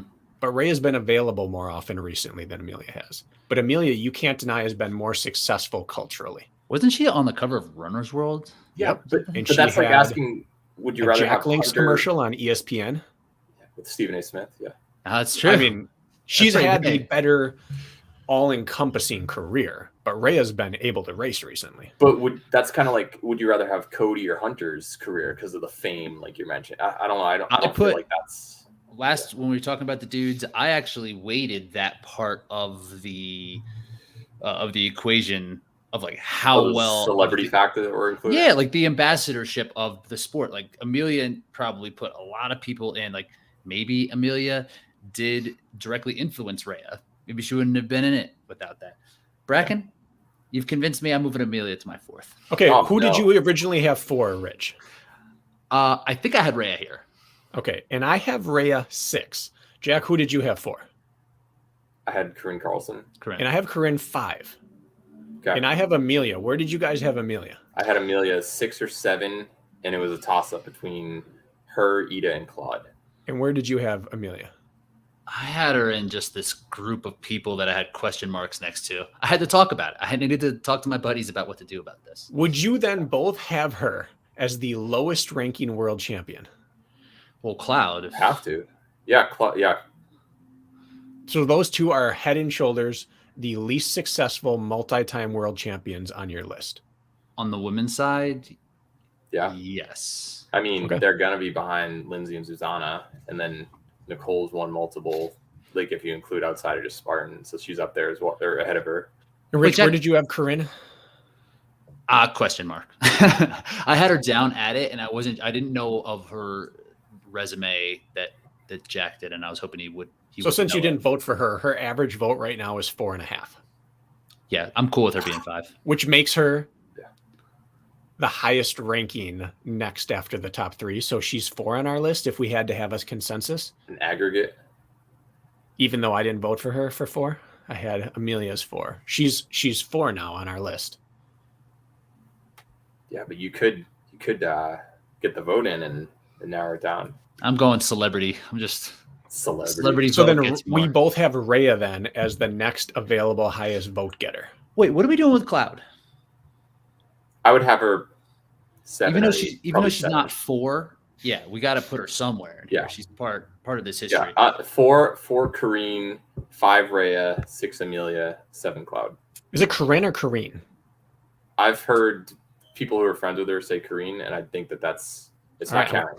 I've been saying Corinne. I'll go Corinne. It could be Corinne for all I know, but Jack, he might have had an accent. So I had Amelia, Corinne, Rhea as my 4, 5, 6. Okay, and that's what I then have now too. And then I had a tie of Rose, Ida, Chris. Roglaski already? Yeah. Ahead of Emma? Yeah. I mean, but Chris then tied with Faye, Cloud, Alyssa, Miriam. I think you're jumping the gun with Chris here. I could be fantastic. She's gonna be in this conversation in a couple of years. I don't think her resume at this point though is enough to get her hear me out. Yeah. Now I'm not here to argue her yet because I have Rose, Ida, Chris. Chris tied with Faye, Cloud, Alyssa, Miriam. So, but hear me out. Of these 7 women there, how many of them have an OCR World Championship podium? Who name them one more time? Rose, Ida, Chris, Faye, Cloud, Alyssa, Miriam. Ida definitely. Rose is not. Did Rose get 3rd, or did she take 4th? Last Rose year, she got 3rd in the team, 5th in the 15K. Okay, so she doesn't have one. Team count. Oh, sorry, I don't have Stratton. Also, she did podium one of those. I thought she got 3rd. I thought she got 3rd. Yeah. They are equally successful at OCR Worlds. Yeah. Correct. Okay. Yeah. How many of them have multiple national series podiums? Rose definitely. Rose, not Faye, Ida. Alyssa, Yeah. And that's it. So she's ahead there. Well, How many of them have won any other series? It's a weird question. None of them. How many of them have a hybrid podium or world championship? Faye has Alyssa Deca probably record. will. No. How many currently? That's true, but None. Is So my Savage point, Race podium her really? Her highs right now, at worst, are tied for third on that list, but actually might be the best of the remaining. Now, she doesn't have the body of work yet, but if we only look at championship and national or high-ranking podiums, she actually has the probably second best to Ida resume there, but Ida doesn't have a world championship. So purely off sexy stats, she actually belongs in that conversation. Now, the other people's body of work, Miriam, Alyssa, Faye, Cloud, Ida, Rose, their body of work is so much better. But her highs are already matching that next wave of athletes. And I don't think that's arguable. I would think that almost any Spartan World Championship podium is going to be better than her OCR World Championship podium from last year because of split fields and Tahoe, then read off in that list: Rose, Ida, Chris, Faye, Cloud, Alyssa, Miriam. How many total World Championship Spartan podiums are in that list? Cloud has a couple wins. Faye has. Your OCR Worlds, not Spartan, right? No, sorry, Spartan Worlds. Take Cloud out because we've already established she's in the top 10. Spartan World podiums. Miriam does not. Faye has it. Faye Alyssa has one. Alyssa has one. Ida does not. Rose does not. But then you can put like Annie in this conversation. Then I think Annie would fit into this as well, or Rebecca, or Rebecca. I'm not talking about any of them. I'm saying of these available women, we can't actually scoff that she's in the conversation. No, I totally get what you're saying. It just seemed like on the men's side, you were like, oh, Rylan hasn't done enough, but he could be there. Like if there is any woman in the entire, he doesn't have any world championship podium. He doesn't have any world championship. He doesn't have any series overall victory. He has one national series podium. Yes. So no, he's not even close to Chris, actually. I agree. Chris has two. I would, if I had money on, VJ would be the one who's most likely to move up on the men's side. Chris has the best chance of moving up. Give it a few more years on the women's side. She's only getting started. And, once she gets in a World's Toughest Mudder, which there's no way she's not going to do well at that, or a 24-hour championship at Tahoe, like she'll keep adding world championship titles. She'll give Rhea a run for her money. Already proven that she can do the shorter stuff. Like without question, she has the best odds of improving it. I just don't think that her current resume, which is essentially the past 12, 14 months, I don't know if that's enough yet. And if we're excluding high rocks like we did for Hunter and Kent, that hurts her odds. If you throw that in there, like she's still been on a roll and super impressive, but I don't think she's at that career or had the same career that some of the other women have had yet, but she can easily move up. To be fair, though, I said she's tied with 6 women for the 8 through 14 spot. I was going to say, I'd be happy to put her toward 15. The actual question I wanted to bring up by reading my list is out of Rose and Ida and Faye. And actually, maybe just let's stick to North America. Rose and Faye, who's actually had the better career? Maybe Faye? I think Faye, right? Because I originally wrote Rose down as potentially top 5 of all time.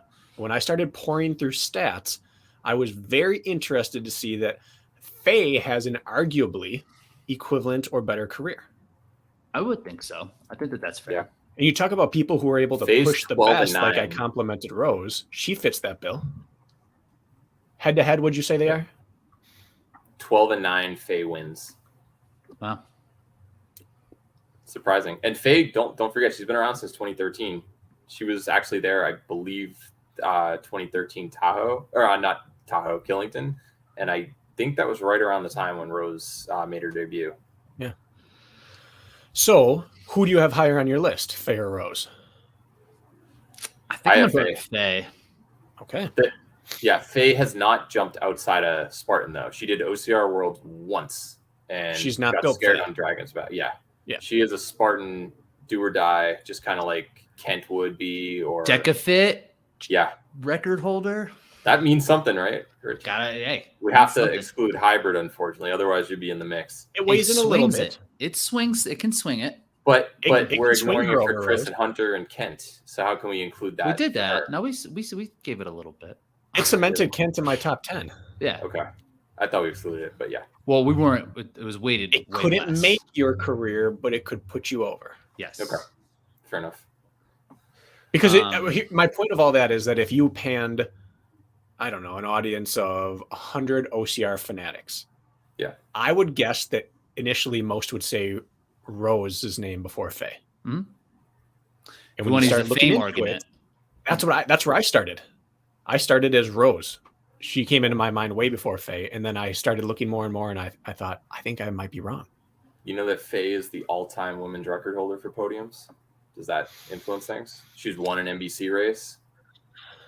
Could have easily got second place if under different circumstances at Tahoe that year with Lindsay in the burpee battle.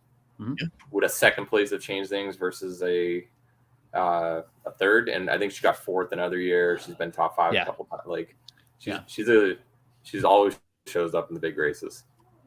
She has 2 top 4 world championship finishes. Rose has none. Now, granted, Rose has 2 top 5, I think. Yeah, 2 fifths. Both fifth. Yep. Yeah. Yep. So it was very shocking to me because I added Faye late, and I wound up thinking she might be my 7th or 8th. Faye has 3 top 4s. 3. Yeah. She got 3rd in 16 and then 4th in 17 and 18. I thought I saw her on there a couple times. And during those years, Rose beat her in 2015 when Rose got 5th, Faye got 9th. Then Rose got 5th again, Faye got 3rd, and then Rose had a baby in 17 and 18. You had Rose finish 16th to Faye in 4th. So big championship races right there. Got to give the edge to Faye. So then who's next for you? If Faye and Rose aren't in the conversation yet for you, and they were for me, who do you guys have coming up next? We didn't really solidify a place for Ida. I would have put Faye right after. Yeah. You would have Ida after Rhea and Amelia? I would have gone, who was it? I had Karine, Rhea, Amelia, Cloud, and then Faye. That would have been my... And I would have thought you'd make the argument that Ida is every bit as good as or better than Faye.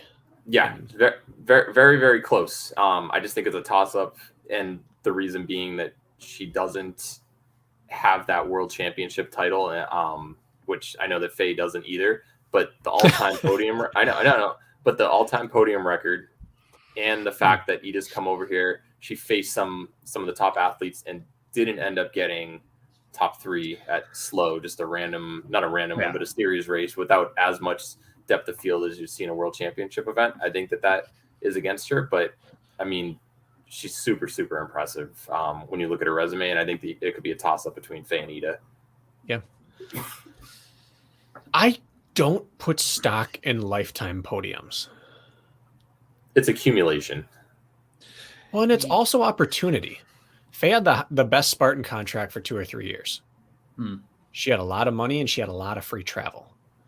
And she was willing to go race a lot and able to go race a lot. Part of that's just opportunity. I mean, if you look at who are the top grossing podiums of all time, there's some overlap, but there's very little correlation. John Albin only has like 20 in his life, and you've got people on the men's side who are 70 to 100. So it doesn't tell the whole story. NBC or National Series podiums, however. Yeah, they matter. They matter. And national matters more than NBC. Yeah. Unfortunately, for some of us. Yeah. Newer, deeper field. It does. It's the truth. So Ida's one of the more underrated. I think she's more famous than Karine, but I'd say they're equally underrated because they're European. We had Ida come over here and race 5 times in 3 weeks and just miss a podium at a national series race after spending 1 week up at altitude training really hard in between. Yeah. Like she was smashed going into that. We saw the worst version of her and she almost podiumed. So I think she's immensely underrated. And she's only improving. Her trajectory is heading right. She's still in her prime years for sure. What about so now that we're out of world champions, unless we want to talk some of the ultra stuff. I But mean, Miriam ended up winning a world championship for the 24-hour ultra. Yes, she did. And she's I have second. Miriam and Alyssa on equal playing fields here, Awesome. and they are very different athletes. and Yes. I think Rebecca Hammond has to be in that conversation as well. Then correct? Maybe without the longevity of it, she was just like a very short stint in here, but she accomplished some pretty good things. She's Yatsko to me. Yeah. Okay. Miriam is all. I've always hyped her up. I predicted her third that year. She got third. No one else really had her on our radar. But if you look at her all-time head-to-head in Spartan, 0-8 versus Lindsay, 0-5 Susanna, 3-7 Nicole, 1-7 Faye, 2-6 Rhea, 2-5 Alyssa. She's behind them, realistically. Yeah. She falls a little in line with Faye to me, where I have to knock them down a little bit because this is OCR all-time rankings, and they're not great at obstacles. Now, that's going to sound weird to say Faye's not. Faye is very good at Spartan obstacles, Mm-hmm.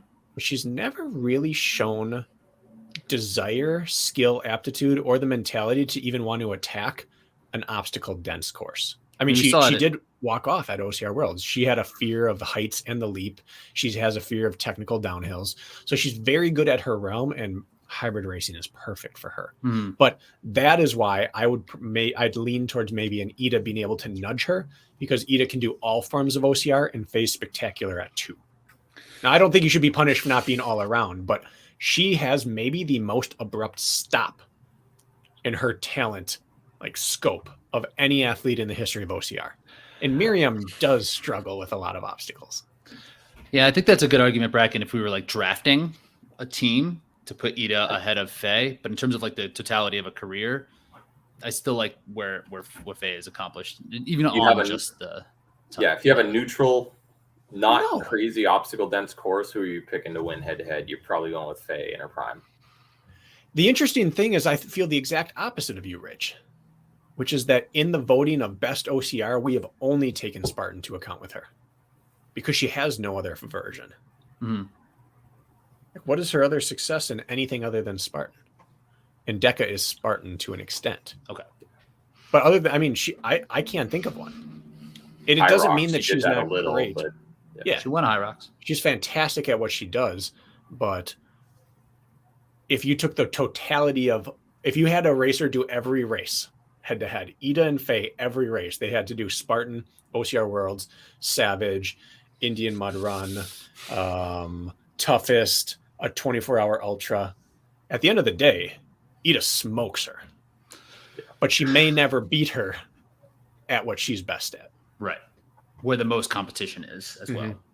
The other thing is, we've mentioned it several times in podcasts, it's like, who's the greatest compromise runner in the women's field, for instance, and always Faye is the one who gets brought up.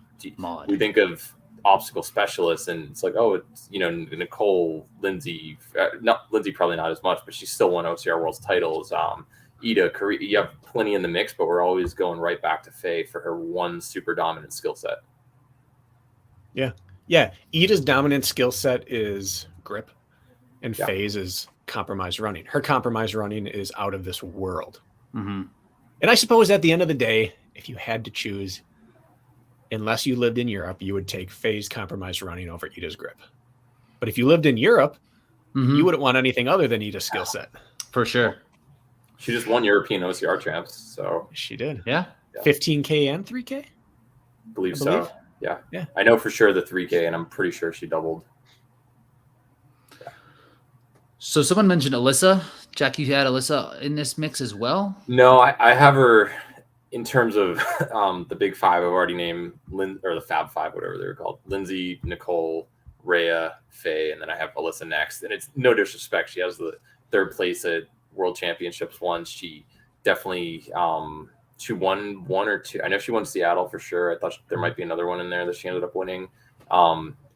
Just as consistent as ever. I just think that if you look at career accolades that stand out, kind of just like you did for Rose, you don't have that one defining moment that you can really separate her. And she doesn't have like a noticeably better head-to-head against everybody. So I think that in terms of hierarchy with those five, you've got to probably put her towards the end.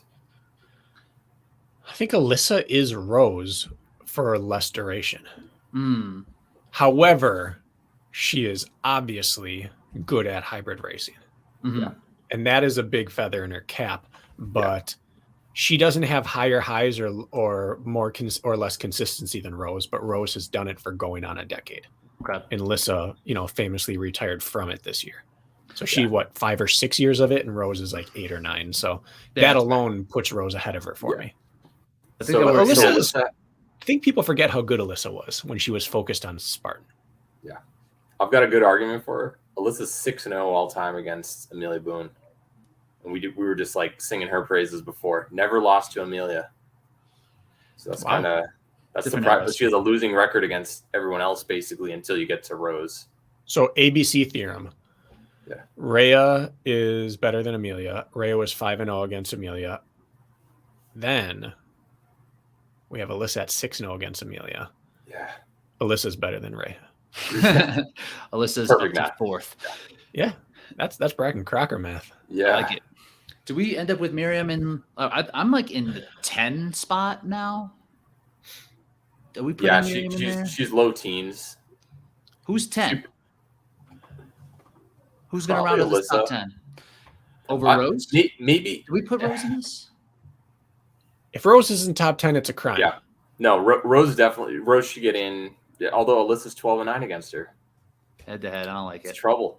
But then the hardest one to weigh is Rebecca, in my opinion, because she was so utterly dominant for a few years, and then just no, you can't say a few years. She wasn't dominant for a few years. 18, 19, and then 20.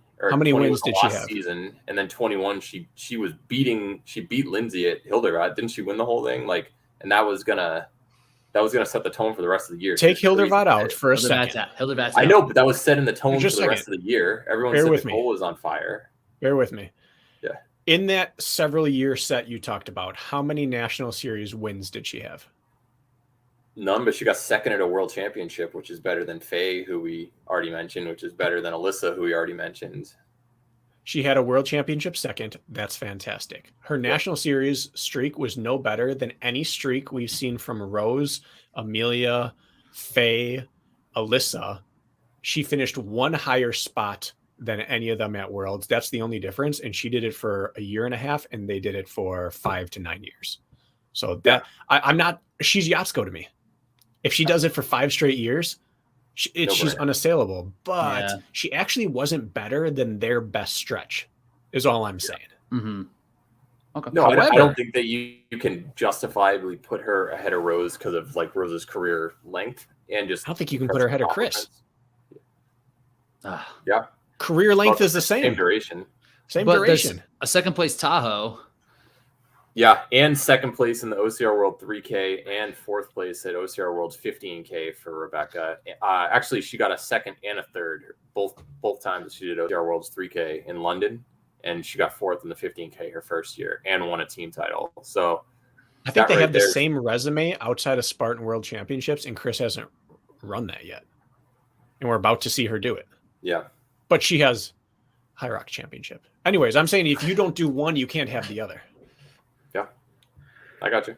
I don't put her in the top 10, but I think you have to put Rose ahead of her due to longevity of career. But yeah, it is a pretty interesting. I didn't head into this thinking that Rebecca and Chris were kind of similar careers, but when you break it down like that, we're just in the middle. We're in the middle of Chris's. Right? Yeah. If Chris left for medical school right now, we would talk about her the same way we talk about Rebecca. I agree. Yeah. Those three, Yatsko and those two, are my three that got away. Or sorry, those two, Rebecca and Yatsko, are the two that got away. They're just everyone knows how good they were and how good they could be.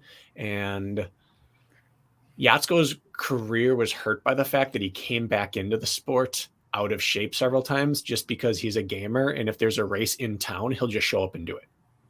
So his legacy was hurt by the fact that people forgot he beat Hobie head to head. And he beat Cody head to head.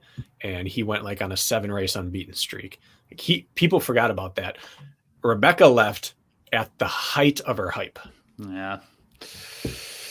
Miriam, if Miriam comes into the sport a little earlier, I thought she was going to be the female Ryan Woods. I really did. And in many regards, she She did, but she didn't hit his ability. She never mastered the sport the way he did for a little bit. But she did end up on the podium at Tahoe, and Woods never did. They have very similar skill sets and Yeah. careers when you step back and look at those two, but she never got the hype that Ryan Woods got. No. And he deserved all of his. Just international stuff. She also mixed it up in the U.S. She got in a sprint in Jacksonville a couple years ago. She ended up getting, I think, third or second. Behind Nicole. Yeah, second behind Nicole. She raced in Seattle like in 2016 or 17. She did a few other ones. I think San Jose, always pretty high up there, and had some decent performance. I think she got like top 10 at Tahoe, and she had 8 sets of burpees, something absurd like that. She did have a world championship win for in Iceland, or I think it was Iceland, not Sweden. But yeah, it's just she's impressive, but just like you mentioned, she just couldn't put it all together.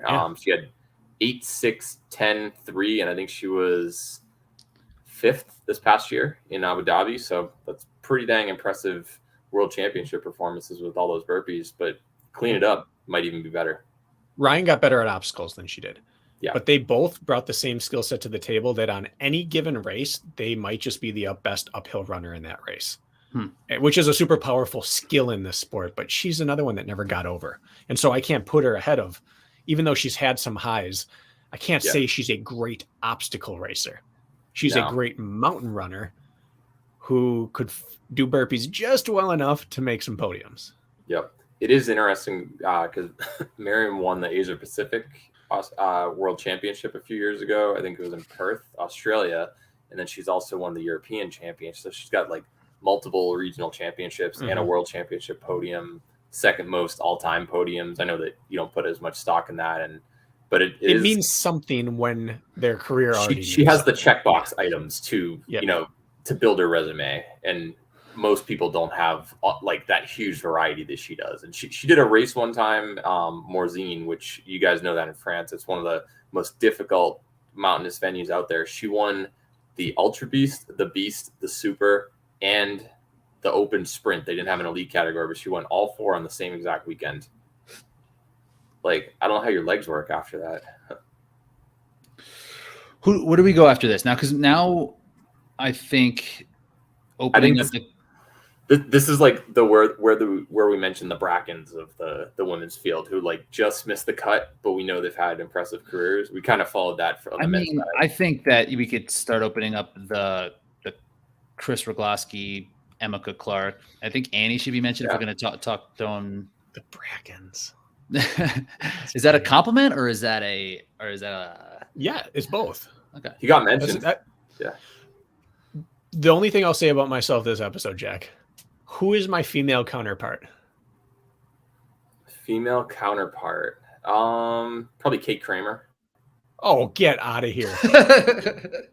I'm talking about your stadium greatness. That was what I was hated that one. Yeah. Do you have a comp for yourself? You got to narrow this down. No, I've never thought about this. Oh, okay. So you don't actually have one. I don't know. Kate Kramer came to mind for me. Didn't like the one that you had. Did she have on-course success or just stadium? No, I'm talking about being dominant and winning. And yeah, I think she had a couple NBC podiums early on in like New Jersey. And, but yeah, I agree. She didn't have the full resume, but she was unstoppable for a while. Yeah. World Championship. She had 19, 34, and 42. It wasn't as impressive. And she really didn't get outside of Spartan. She was only there. We don't spend time on this. I didn't know if you had thought about this. Who the female Bracken is. I don't usually spend too much time on that topic, but maybe next time. That's your start. Who's the female Rich Ryan? Oh my God, there's no one even we can. Rachel. Faye. This year, Rachel. Andra? Yeah. Oh, okay. I'm cool with that. Yeah, pretty similar finishes. Yeah, she'd crush the DECA if she hopped into that as well.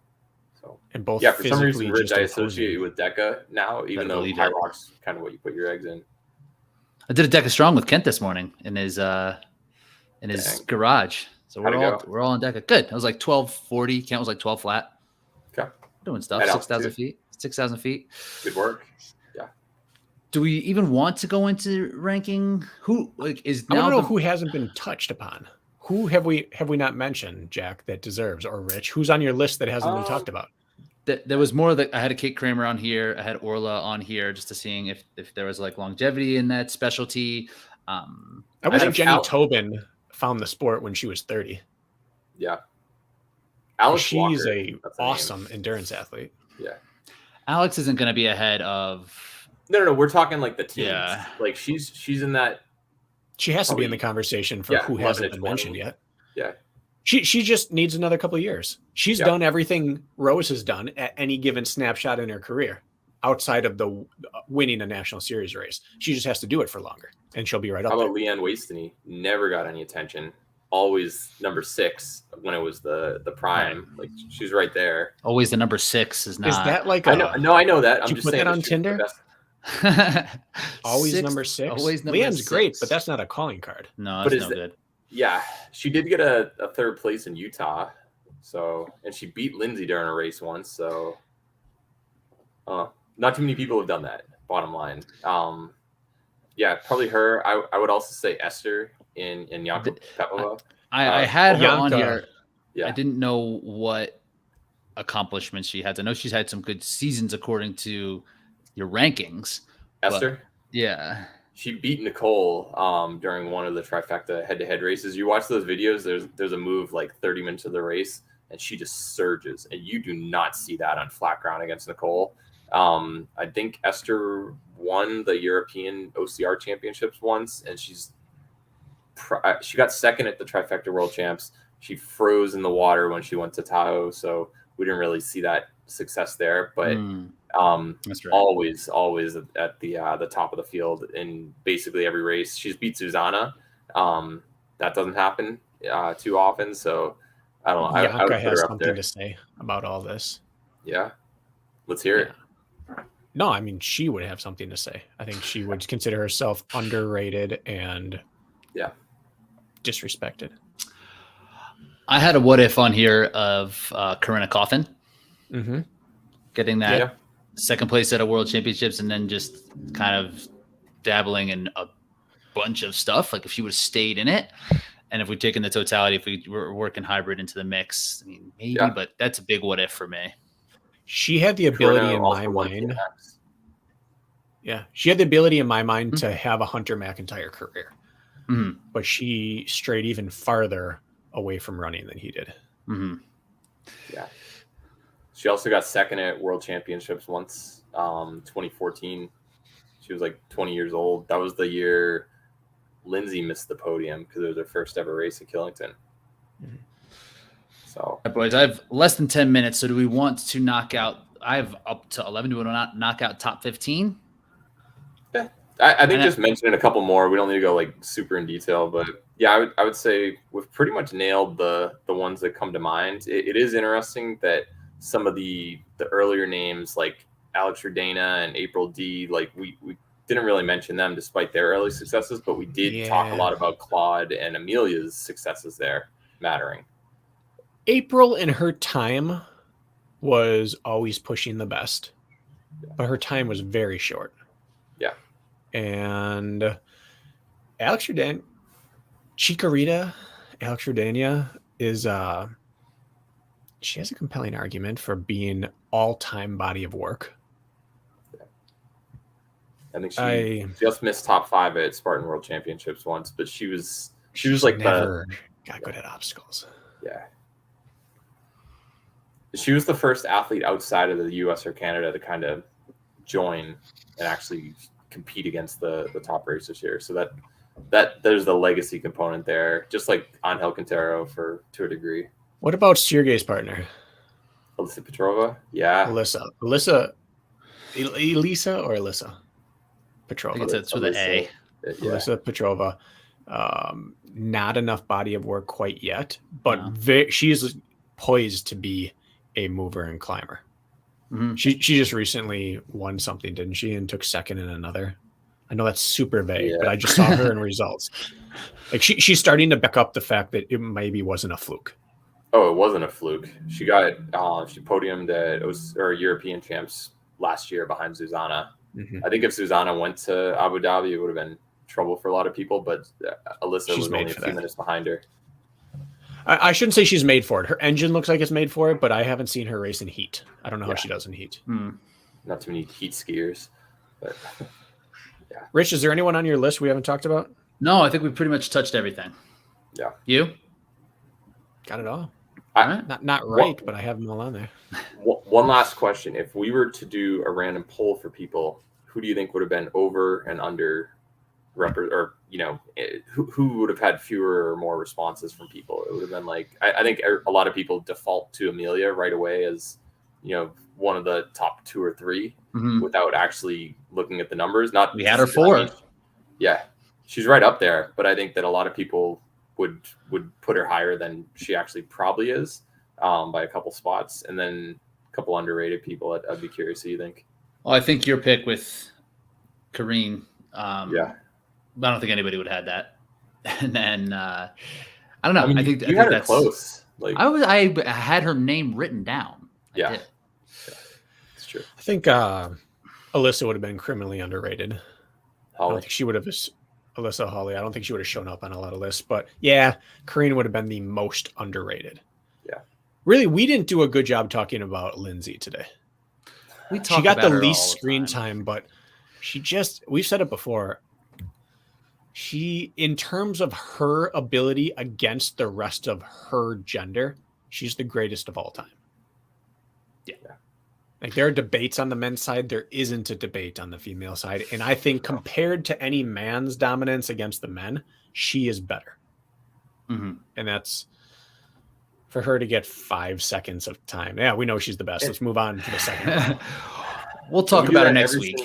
We do that every single draft. We're like, well, that's the obvious pick next. And like, we don't talk about her there either. And when she actually retires, we'll spend a full 90 minutes going.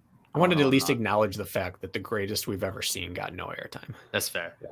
That's fair. It was interesting from 3 to 15. It was interesting.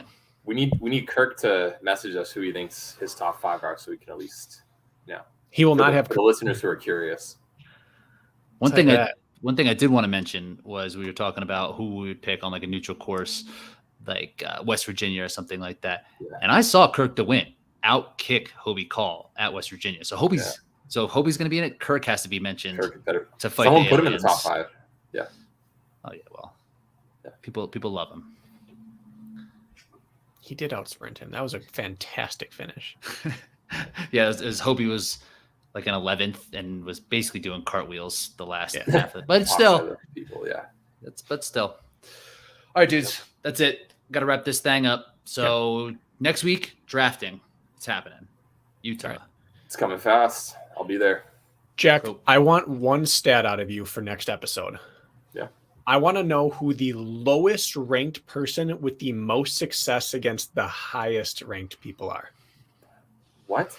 So like someone who's not a top 10 athlete who has more wins against the top 10 than anyone else. Oh. Gotcha. Like, an overperformer who is the ultimate boomer bust or the overperformer, because I think that would open up some conversations on the men and women's side. And I don't even know how to go about finding those stats, but you do. Plus minus. It's probably going to end up, I don't have him in my top 10. It's probably going to end up being Kempson for mine. He's just outside the top 10. Could be Isaiah. The one who comes to mind. But I don't know. Yeah. I'm thinking maybe even lower than him, someone who knocks off the best from time to time. Austin Azar. That's a good one. See. That's a good one. He doesn't knock anyone off. He just goes high up there. Yeah. Not overperforming for their ranking. Who has beat the most people they should never beat? Yeah, I like that. I'd be curious to know as well. So I'll do my digging. All right. Are we drafting soon? When's Utah? Next week? Next week. You just missed Rich's outro. Yeah, we're going to draft. Make sure Kurt's get ready. Draft. Got to get ready. So make sure we're tuning in for that. I'm ending this thing. Later, dudes. See ya.